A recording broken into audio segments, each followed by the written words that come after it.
कृष्ण कथा। कर्मों की परछाई। वृंदावन के पास एक छोटा सा गांव था। वहां रहता था एक युवक, विहान। वह जन्म से ही शांत, सरल और मेहनती था, पर उसकी जिंदगी में हमेशा परेशानियां ही आती थीं।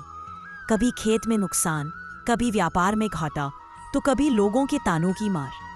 विहान अक्सर भगवान कृष्ण से मन ही मन पूछता, प्रभु, मैं किसी का बुरा नहीं करता, फिर मेरे जीवन में इतना दुख क्यों?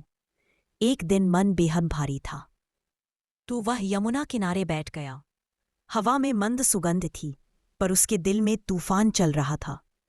तभी अचानक एक मधुर बांसुरी की धुन हवा में गूंज उठी। विहान ने चौंक कर देखा। सामने खड़े थे श्याम, नीली आभा से चमकते, मुस्कुराते हुए। विहान उनके चरणों में गिर पड़ा। कृष्ण, मुझे समझ नहीं आता कि मेरी मेहनत, मेरी भलाई सब व्यर्थ क्यों हो रही है। कृष्ण मुस्कुराए और बोले, विहान, कर्म तुम्हारी परछाई की तरह है। तुम उनसे भाग नहीं सकते, पर उन्हें बदल जरूर सकते हो। विहान उलझकर बोला, पर प्रभु, मैंने तो कभी बुरा नहीं किया।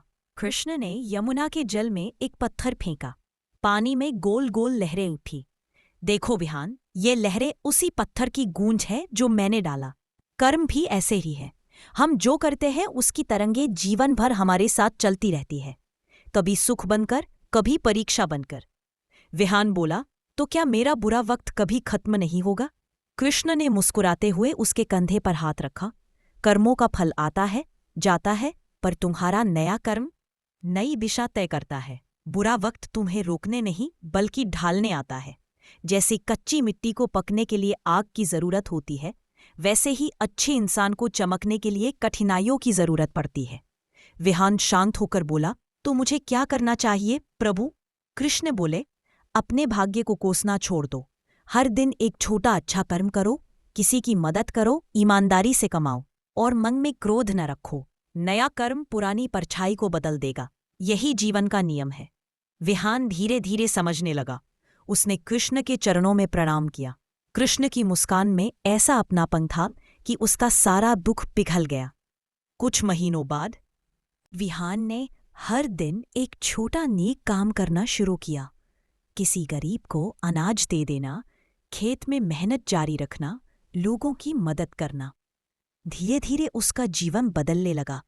व्यापार सुधर गया, लोग सम्मान करने लगे, घर में शांति लौट आई। एक दिन उसने आकाश की ओर देखा और कहा, प्रभु, अब समझ गया। कर्म हमारा पीछा नहीं छोड़ते, पर अच्छे कर्म बुरे कर्मों को पीछे छोड़ देते हैं। हवा में कहीं दूर से एक बांसुरी की मधुर धुन सुनाई दी, और विहान मुस्कुरा उठा, क्योंकि वह जान गया था कि कृष्ण हमेशा उसके साथ है। अगर आपको मेरी यह कहानी अच्छी लगी हो तो प्लीज़ मेरे चैनल को सब्सक्राइब कर देना, लाइक कर देना, शेयर कर देना और बेल आइकॉन को प्रेस कर देना। धन्यवाद।